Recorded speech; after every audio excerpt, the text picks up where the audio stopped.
Hello everyone, welcome to BKG classes. हमने last lecture में पढ़ा था प्लांट टिश्यूज़ के बारे में, जिसमें हमने मेरिस्टेमेटिक टिश्यू, परमानेंट टिश्यूज़ पढ़ लिए थे। अब हम यहाँ पर पढ़ रहे हैं एनिमल टिश्यूज़ के बारे में।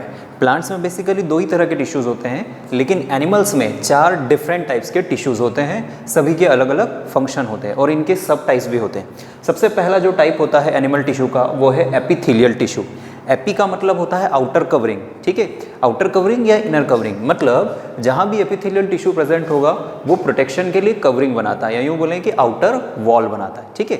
हो सकता है कि बॉडी के जो सबसे आउटर मोस्ट लेयर है स्किन, ठीक है, वो भी एपिथेलियल टिश्यू ही है। और इनर मोस्ट ये भी हो सकता है कि इनर मोस्ट जैसे कोई होलो ऑर्गन है, जैसे इंटेस्टाइन है, तो उसकी इनर वॉल भी कौन बनाएगा?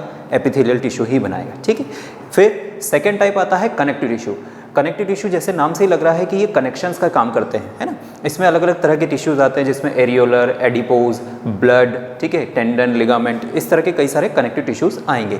फिर आते हैं मस्कुलर टिश्यूज। ये भी नाम से लग रहा है कि इसमें आएगी मसल्स। बॉडी में 3 तरह की मसल्स होती है, तीनों के अलग अलग फंक्शन होते हैं, उनकी लोकेशंस अलग अलग है, प्रॉपर्टीज़ अलग अलग है, वो यहाँ पर हमको पढ़ना रहेगा। और नर्वस टिश्यू जो लास्ट है वो है नर्वस टिश्यू। नर्वस टिश्यू जो है ब्रेन या जो अपन बोल सकते हैं स्पाइनल कॉर्ड, उससे रिलेटेड जितने भी टिश्यूज़ हैं उन सबको हम क्या बोलते हैं? Nervous tissue. तो बेसिकली हमको यहाँ चारों तरह के टिश्यूज़ पढ़ना है और इन चारों तरह के टिश्यूज से ही हमारी पूरी बॉडी बनी हुई है। जैसे हमने लास्ट क्लास में भी डिस्कस किया था कि अगर सेल्स का ग्रुप होता है तो वो मिलकर बना लेता है क्या? टिश्यू, ठीक है। सेल्स का ग्रुप अगर होगा तो टिश्यू बना लेगा, टिश्यूज़ का अगर ग्रुप होगा तो क्या बना लेगा? ऑर्गन, और ऑर्गन का ग्रुप होगा तो ऑर्गन्स कई सारे अगर मिल जाएंगे तो ऑर्गन सिस्टम, ठीक है। और ऑर्गन सिस्टम्स अगर मिल जाएंगे तब पूरी जाके एक ऑर्गेनिज्म की बॉडी बनती है। तो ये एक फ्लो चार्ट जो है बेसिक सा, वो हमको याद रखना है। सेल्स ने मिलकर टिश्यूज़ बनाए, टिश्यूज़ ने मिलकर ऑर्गन्स बनाए, ऑर्गन्स ने मिलकर ऑर्गन सिस्टम्स बनाए, और जब कई सारे ऑर्गन सिस्टम एक ऑर्गेनिज्म को बना रहे हैं, मतलब एक पूरी बॉडी को बनाते हैं, ये कई सारे ऑर्गन सिस्टम्स, ठीक है।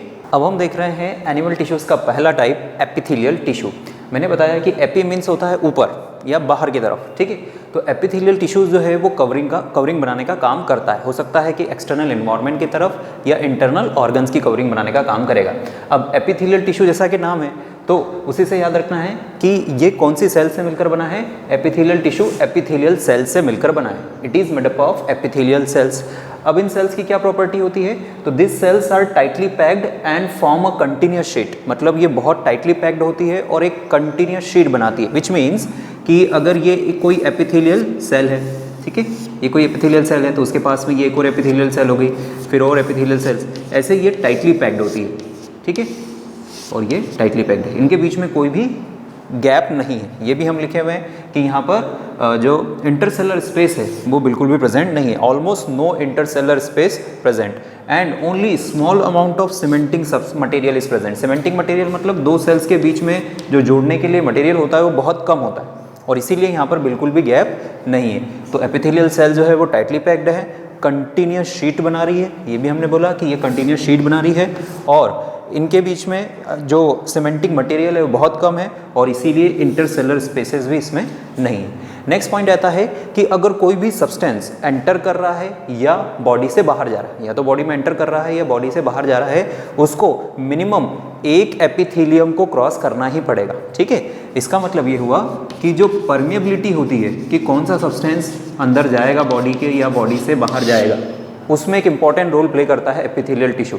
सब्सटेंसेस को अलाउ करना है अंदर जाने के लिए या बाहर जाने के लिए, ठीक है।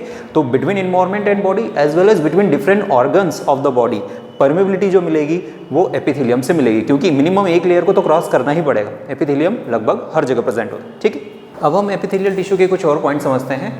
नेक्स्ट लिखा है इट इज़ द कवरिंग और प्रोटेक्टिव टिश्यू। मतलब बॉडी में जहाँ जहाँ भी कवरिंग देना है या प्रोटेक्शन करना है तो वहाँ पर एपिथेलियल टिश्यू होगा ही, ठीक है।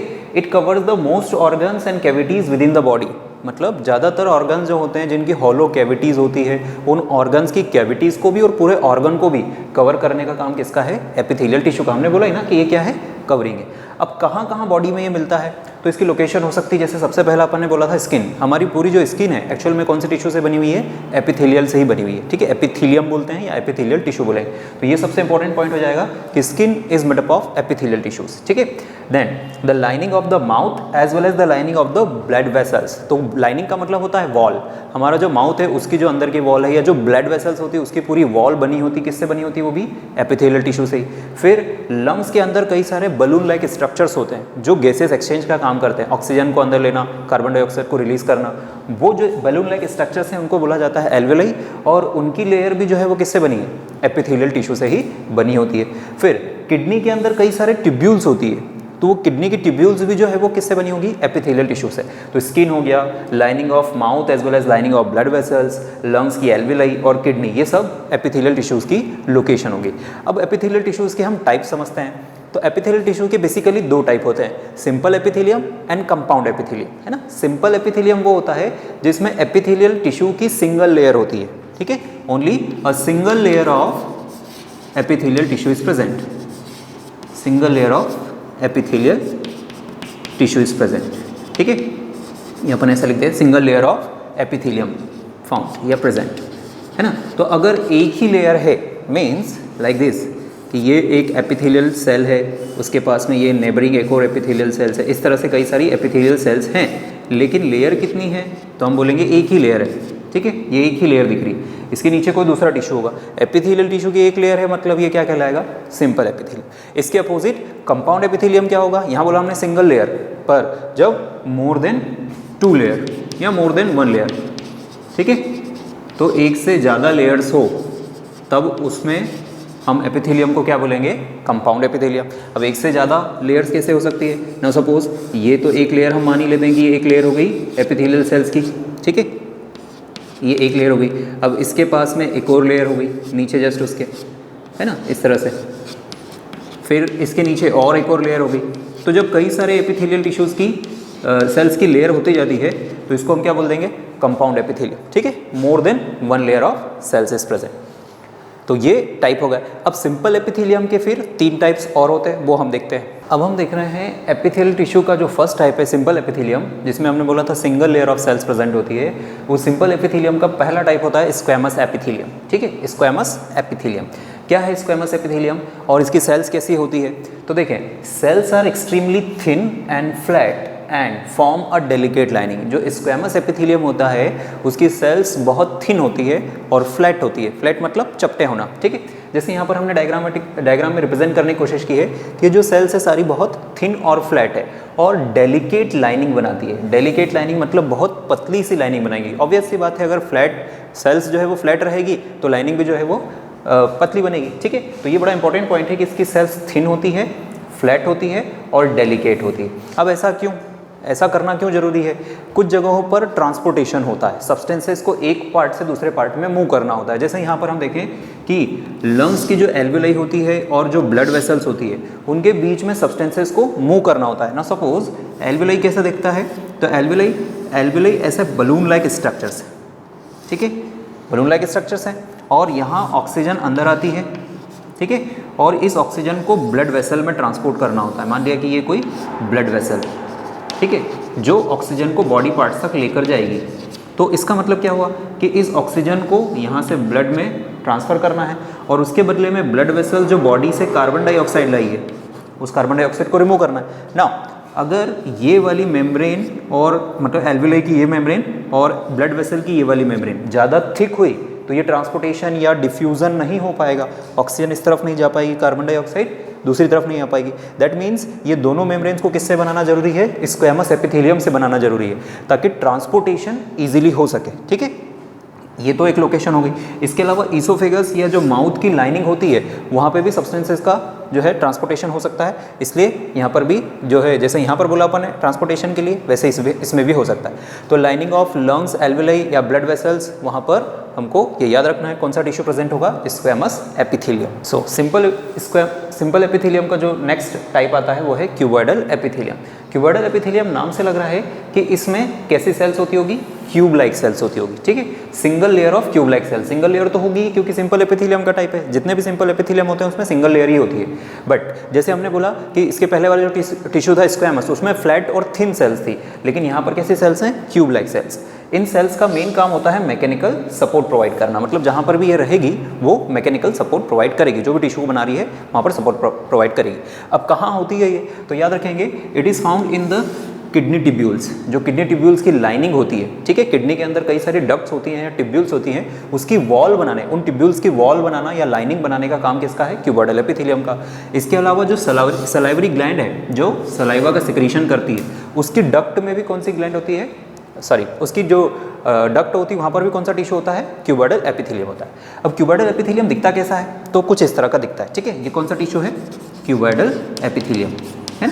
इसमें सारी सेल जो होती है वो क्यूब लाइक होती है। अगर इसमें से कोई पर्टिकुलर सेल को हम अलग से मैग्नीफाई करके देखें तो कैसे दिखाई देगी, तो ये क्यूब लाइक सेल्स है, दैट मीन्स हम जैसे जनरली इन जनरल क्यूब बनाते हैं वैसा ही ये क्यूब लाइक सेल्स होगी, ठीक है।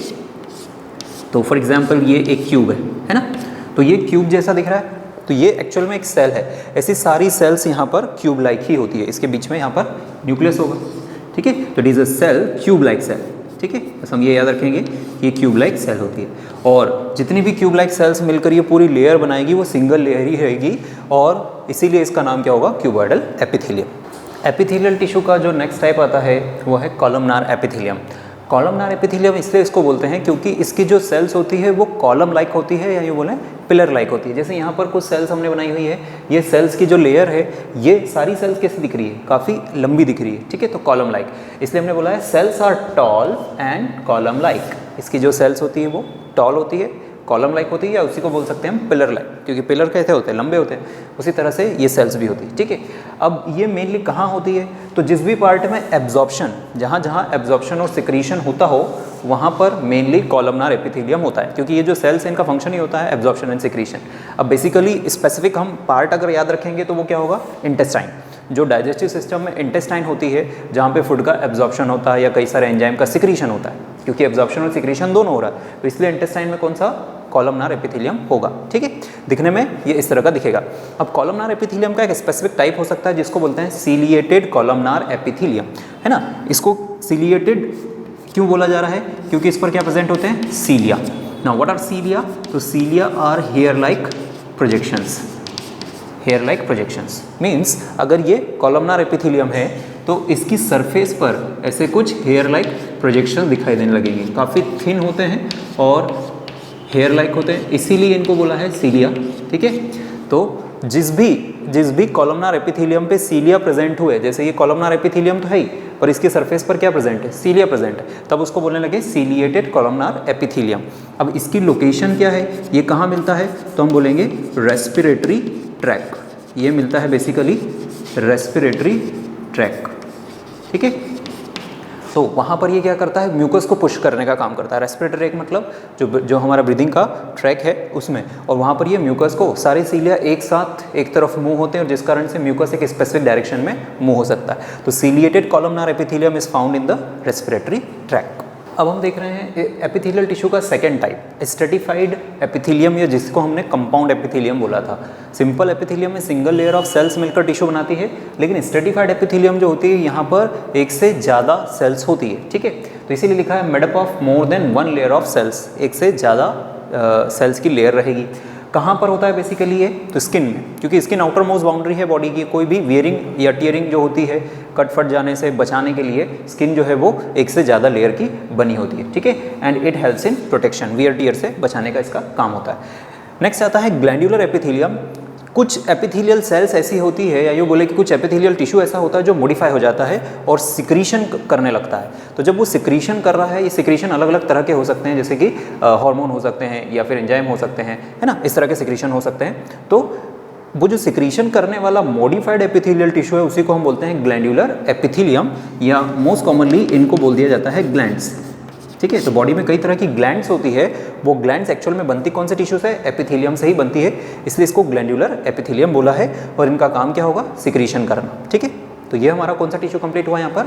Epithelial tissue. अब हम एनिमल टिश्यूज़ का सेकंड टाइप देख रहे हैं, कनेक्टिव टिश्यू। जैसा नाम से लग रहा है, कनेक्शन करने वाले टिश्यूज़, उनको बोलते हैं हम कनेक्टिव टिश्यू। हो सकता है दो बॉडी पार्ट्स को कनेक्ट कर रहे हो, ठीक है, या एक बॉडी पार्ट से दूसरे बॉडी पार्ट तक कोई सब्सटेंस को ले जाना है, तो वो भी, जैसे कि ब्लड है ना, वो कनेक्टिव टिश्यू का ही टाइप है। तो जितने भी बॉडी पार्ट्स के बीच में कनेक्शन कराना है, वो सब कनेक्टिव टिश्यू का टाइप होगा। अब जितने भी कनेक्टिव टिश्यूज़ होते हैं, उसमें एक इंपॉर्टेंट या कॉमन चीज़ होती है, वो है उनका ग्राउंड सब्सटेंस, या जिसको बोलते हैं फ्लूइड मैट्रिक्स, ठीक है। कई बार ये मैट्रिक्स जो होता है वो फ्लूइड फॉर्म में होता है, कई बार जो है वो सेमी सॉलिड होता है, और कभी जो है वो पूरा फ्लूइड ही होता है, ठीक है। तो उसी ग्राउंड सब्सटेंस के बेस पर अलग अलग 3 टाइप हो सकते हैं, है ना। अगर वो ग्राउंड सब्सटेंस जो है वो लूजली पैक्ड है ना, लूजली पैक्ड है, तो उसको बोला जाएगा लूज कनेक्टिव टिश्यू, है ना। और इसके 2 टाइप होते हैं, एरियोलर और एडिपोज। अगर वो ग्राउंड सब्सटेंस डेंसली पैक्ड है या कॉम्पैक्टली पैक्ड है, तो उसको बोला जाएगा डेंस कनेक्टिव टिश्यू, और इसके 2 टाइप होते हैं, टेंडन एंड लिगामेंट। और तीसरा, जैसा कि हमने बोला कि फ्लूइड फॉर्म में ही हो, तो अगर फ्लूइड फॉर्म में हुआ तो ब्लड, ठीक है, फ्लूइड कनेक्टिव टिश्यू में एक आ जाएगा ब्लड, या इसमें एक स्पेशल टाइप का जो है बोन, और तीसरा जो है वो कार्टिलेज, ठीक है। इसको हम फ्लूइड की बजाय हम इसको ऐसा कर लेते हैं स्पेशलाइज्ड, ठीक है।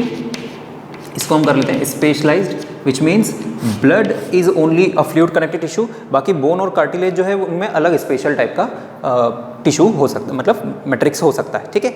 अब इसमें से एरियोलर की बात करते हैं अपन।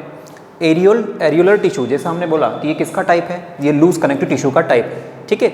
ये कहाँ मिलता है? तो it is found between the skin and muscles. Skin और मसल्स जो है, स्किन और मसल्स है, एक स्किन है और उसके नीचे मसल्स है, तो उन दोनों के बीच में कौन सा टिश्यू मिलेगा?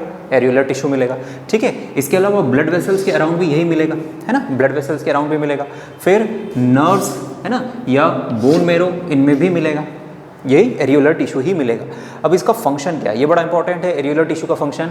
तो जो ऑर्गन्स के बीच की स्पेस होती है, ऑर्गन के बीच में स्पेस है अगर, तो उसको फिल करना पड़ेगा, ठीक है। तो उनको कौन फिल करता है? उस स्पेस को एरियोलर टिश्यू फिल करता है। मतलब 2 ऑर्गन्स है, 2 ऑर्गन के बीच में अगर गैप होगी तो वो अपनी प्लेस से मूव कर जाएंगे, इसलिए उनके बीच की गैप को फिल कर दिया जाता है, किसकी हेल्प से? एरियोलर टिश्यू की हेल्प से। इसके अलावा इंटरनल ऑर्गन्स को ये सपोर्ट भी, कुशन लाइक सपोर्ट भी ये प्रोवाइड करता है। और अगर कोई टिश्यू को रिपेयर करना है, ठीक है, जैसे लिखा है हमने रिपेयर ऑफ टिश्यूज़, तो अगर टिश्यूज़ को रिपेयर करना है तो वहाँ पर भी कौन हेल्प करेगा? एरियोलर टिश्यू हेल्प करेगा। अब हम देख रहे हैं एडिपोज टिश्यू। ये लूज कनेक्टिव टिश्यू का सेकंड टाइप होता है। एडिपोज टिश्यू जो है वो स्पेशल होता है, इसका काम होता है फैट को स्टोरेज करना, मतलब बॉडी के अंदर जो भी फैट वगैरह स्टोर होगा वो किस टिश्यू में होगा या किस टिश्यू की सेल्स में होगा?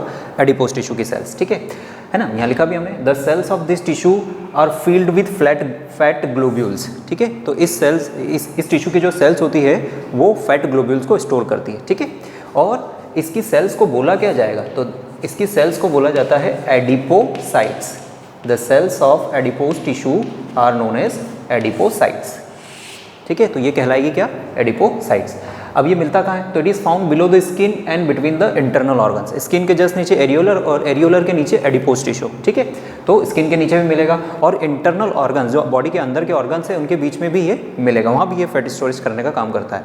लेकिन एक और इसका इंपॉर्टेंट फंक्शन है इंसुलेशन।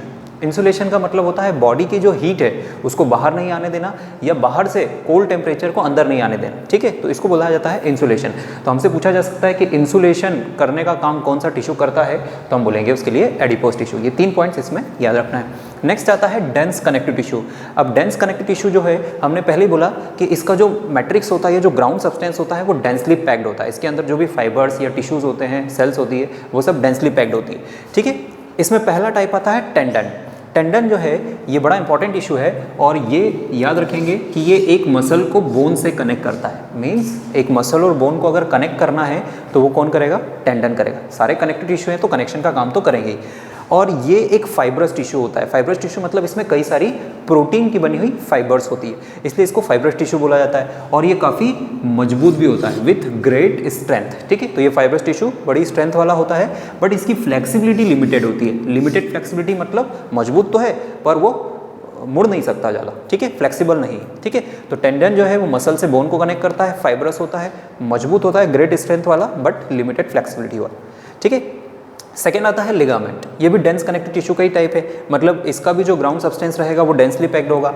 ये इंपॉर्टेंट है क्योंकि ये एक बोन को दूसरी बोन से कनेक्ट करता है। दो बोन के बीच में अगर टिश्यू देखा जाएगा तो वो कौन सा होगा, लिगामेंट होगा। ठीक है, ये जो है इसका जो मैट्रिक्स है बहुत कम होता है, इस मैट्रिक्स मतलब ग्राउंड सब्सटेंस इसमें कम होगा और ये इलास्टिक होगा। इसीलिए तो बोन अगर है, जैसे यहाँ पर दो बोन्स है तो बोन्स के बीच में यहाँ जो टिश्यू होगा, ठीक है, या जो फिंगर्स के बीच में जो बोन्स हैं वहाँ पर भी जो टिश्यू होगा वो कौन सा होगा, लिगामेंट होगा। और इसीलिए बोन जो है वो मूव कर पा रही है। ठीक है, और ये भी काफ़ी मजबूत होता है, कंसिडरेबल स्ट्रेंथ मतलब ये भी काफ़ी मजबूत होगा। दोनों मजबूत हैं बट इसमें फ्लेक्सिबिलिटी ज़्यादा है, इसमें फ्लेक्सिबिलिटी कम है, लिमिटेड है, जबकि इसमें इलास्टिक होने के कारण ये फ्लेक्सिबल ज़्यादा है। तो ये टेंडन और लिगामेंट भी हो गए। अब हम देख रहे हैं स्पेशलाइज कनेक्टिव टिश्यूज़ के 3 टाइप्स। सबसे पहला तो है ब्लड। स्पेशलाइज इसलिए बोला जाता है क्योंकि इनके सबके मैट्रिक्स जो हैं या जो ग्राउंड सब्सटेंस है सबके अलग अलग होते हैं। जैसे ब्लड का अगर ग्राउंड सब्सटेंस देखते हैं तो वो किस फॉर्म में होता है, फ्लूइड फॉर्म में। इट हैज़ फ्लूइड मैट्रिक्स और यही रीज़न है कि ब्लड को फ्लूइड कनेक्टिव टिश्यू भी बोला जाता है। Blood is also known as fluid connective tissue क्योंकि इसका ग्राउंड सब्सटेंस कैसा है, फ्लूइड फॉर्म है ना। यही रीज़न है कि इसको फ्लूइड कनेक्टिव टिश्यू बोला जाएगा, है ना। अब ब्लड के क्या क्या कंपोनेंट्स होते हैं, तो ब्लड का पहला कंपोनेंट होता है प्लाज्मा, दूसरा होता है रेड ब्लड सेल्स या आरबीसीज, फिर वाइट ब्लड सेल्स और प्लेटलेट्स। तो ऐसे 4 कंपोनेंट्स होते हैं जिसमें से प्लाज्मा जो है वो वाटर और प्रोटीन से मिलकर बना है, वाटर एंड प्रोटीन्स। ठीक है, plasma is made up of water and proteins. इसके अलावा रेड ब्लड सेल्स जो है वो ऑक्सीजन का ट्रांसपोर्टेशन, कार्बन डाइऑक्साइड का ट्रांसपोर्टेशन करती है। वाइट ब्लड सेल्स जो है वो डिफेंस का काम करती है और प्लेटलेट्स जो है वो ब्लड को क्लॉट करने में हेल्प करती है। दैट मीन्स अगर आरबीसी, डब्ल्यूबीसी और प्लेटलेट्स की बात करते हैं तो इन सब का फंक्शन हो गया, सभी को मिलाकर हम बोल सकते हैं कि transportation of various substances. That means blood का फंक्शन क्या हो गया, ट्रांसपोर्टेशन ऑफ वेरियस सब्सटेंसेस। कौन से सब्सटेंसेस, तो हम बोल सकते हैं ऑक्सीजन, कार्बन डाइऑक्साइड, ठीक है, फूड सब्सटेंसेस, इसके अलावा हार्मोन्स, है ना, अमीनो एसिड्स। ये सब ट्रांसपोर्टेशन जो है वो कौन कर रहा है, ब्लड कर रहा है। प्लेटलेट जो है वो ब्लड को क्लॉट करने का काम करती है। नेक्स्ट आता है बोन। बोन जो है, इसका नाम से हमको लग रहा है कि बोन जो है वो काफ़ी स्ट्रॉन्ग है और ये लिखा हमने स्ट्रॉन्ग एंड नॉन फ्लेक्सिबल, मतलब इसका जो ग्राउंड सब्सटेंस है वो काफ़ी स्ट्रॉन्ग है और नॉन फ्लेक्सिबल है। ये भी एक स्पेशल टाइप का ही हुआ, तो स्ट्रॉन्ग एंड नॉन फ्लेक्सिबल होगा। इसके अलावा it forms the framework that support the body. तो बॉडी को सपोर्ट करने के लिए एक फ्रेमवर्क की ज़रूरत पड़ती है और वो पूरा जो हमारी बॉडी का ढांचा या जिसको स्केलेटन बना है वो किससे मिलकर बना हुआ है, बोन से मिलकर बना हुआ है। ठीक है, इसके अलावा ये मसल्स को भी सपोर्ट करता है। बोन जो है वो मसल्स को भी सपोर्ट करेगा, इंटरनल ऑर्गन्स को भी सपोर्ट करेगा, है ना। इसका जो मैट्रिक्स होता है वो किससे मिलकर बना होता है, कैल्शियम एंड फॉस्फोरस। हमने कई बार ये सुना भी है कि हमारी जो बोन होती है वो कैल्शियम या फॉस्फोरस की से बनी होती है। तो इसका जो मैट्रिक्स है एक्चुअल में वो कैल्शियम और फॉस्फोरस से ही मिलकर बना हुआ। नेक्स्ट जो तीसरे टाइप का है कनेक्टिव टिश्यू स्पेशलाइज्ड में, वो है कार्टिलेज। इसका जो मैट्रिक्स होता है वो सॉलिड होता है और किससे मिलकर बना होता है, प्रोटीन्स एंड शुगर से। कार्टिलेज एक स्पेशल टाइप का टिश्यू है जिसका मैट्रिक्स सॉलिड होगा, प्रोटीन्स और शुगर से मिलकर बना होगा। बेसिकली ये कहाँ मिलता है, तो हम बोल सकते हैं ईयर, नोज, है ना, ट्रेकिया, इसके अलावा लैरिंग्स। तो ये कुछ ऐसे पार्ट्स हैं जहाँ पर कार्टिलेज मिलता है। अब हमारे ईयर या नोज़ में थोड़ी सी फ्लेक्सिबिलिटी होती है। ट्रेकिया मीन्स विंड पाइप, जहाँ से एयर कंटिन्यूसली आना जाना करती है वहाँ पर, या जो साउंड बॉक्स होता है जहाँ से आवाज़ प्रोड्यूस होती है वहाँ पर भी क्या होता है, कार्टिलेज होता है। तो कार्टिलेज का बेसिक सा फंक्शन है फ्लेक्सिबिलिटी प्रोवाइड करना या फिर सपोर्ट करना किसी टिश्यू को। ठीक है, तो ये तीनों कौन से हो गए, स्पेशलाइज कनेक्टिव टिश्यू। अब यहाँ हमने जब ये पढ़ लिए तो हमारा पूरा कनेक्टिव टिश्यू कंप्लीट हो गया। उसके हमने तीनों टाइप जो थे, लूज, डेंस और स्पेशलाइज, तीनों के सब टाइप्स भी देख लिए, सभी के लोकेशन और फंक्शन भी देख लिए। अब हम देख रहे हैं मस्कुलर टिश्यू। एनिमल टिश्यूज़ का ये थर्ड टाइप होता है। मसल्स जो हमारी बॉडी में होती है वो एलोंगेटेड मसल फाइबर्स या जिसको मसल सेल बोलते हैं, जितनी मसल सेल्स होती है वो काफ़ी लंबी होती है। ठीक है, तो muscle tissue is made up of elongated muscle cells या मसल फाइबर्स। और मसल्स का मेन काम जो है बॉडी में मूवमेंट कराना। ठीक है, मसल्स का अगर डायरेक्ट फंक्शन पूछा जाए तो हम बोलेंगे it helps in movement. Now muscles जो होती है बॉडी में 3 तरह की होती है ना, striated muscles, smooth muscles and cardiac muscles. Striated, smooth and cardiac muscles, यहाँ हम उनके बीच में डिफरेंसेस समझेंगे और इन तीनों के बीच में अगर हमको डिफरेंस याद हो गए तो या तो हमसे पूछा जाएगा तीनों के बीच में डिफरेंस, या किसी स्पेसिफिक मसल के बारे में पूछा जाएगा, तब भी हमको उसके सारे पॉइंट्स क्लियर होंगे। ठीक है, तो देखते हैं। सबसे पहले स्ट्रिएटेड मसल्स, ये शेप में कैसी होती है, सिलिंड्रिकल, जैसे यहाँ पर बनी हुई है। ये एक मसल है, स्ट्रिएटेड मसल है और कैसे कैसे दिख रही है, एक सिलेंडर के जैसे, तो ये सिलिंड्रिकल मसल हो गई।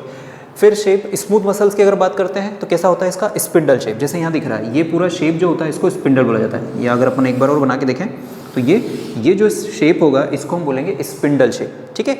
तो ये सिलिंड्रिकल होती है, ये स्पिंडल शेप होती है। और कार्डियक मसल्स भी कैसी होती है, सिलिंड्रिकल। तो यहाँ पर दिख रही है जैसे ये कुछ कार्डियक मसल्स है सिलिंड्रिकल शेप में।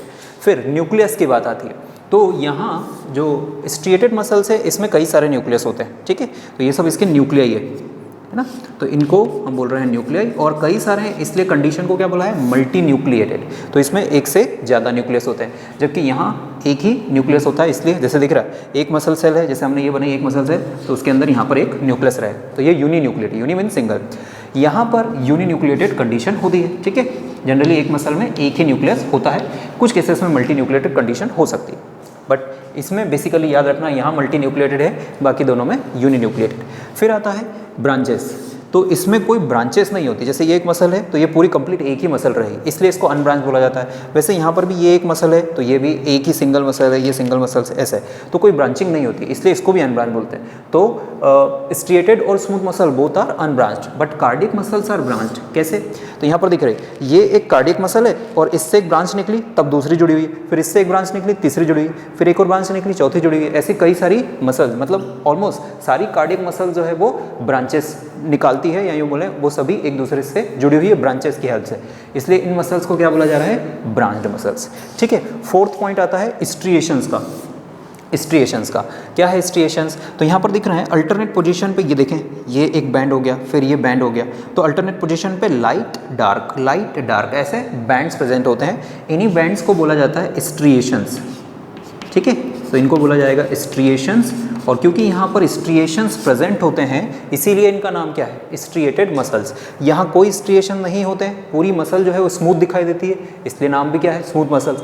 और यहाँ पर जो स्ट्रिएशंस है तो है पर बहुत कम है, स्ट्रिएशन है तो सही जैसे दिख रहा है लेकिन कम है। लिटिल स्ट्रिएशंस किसमें होते हैं, कार्डियक मसल्स। कुछ और पॉइंट्स हैं वो भी हम डिस्कस कर लेते हैं। अब स्ट्रिएटेड मसल्स में नेक्स्ट पॉइंट आता है कि स्ट्रिएटेड मसल जो है वो वॉलेंट्री होती है नेचर में। वॉलेंट्री का मतलब ये हमारे कंट्रोल में होती है, हम जैसा इनसे मूवमेंट कराना चाहेंगे ये वैसे मूव करेगी।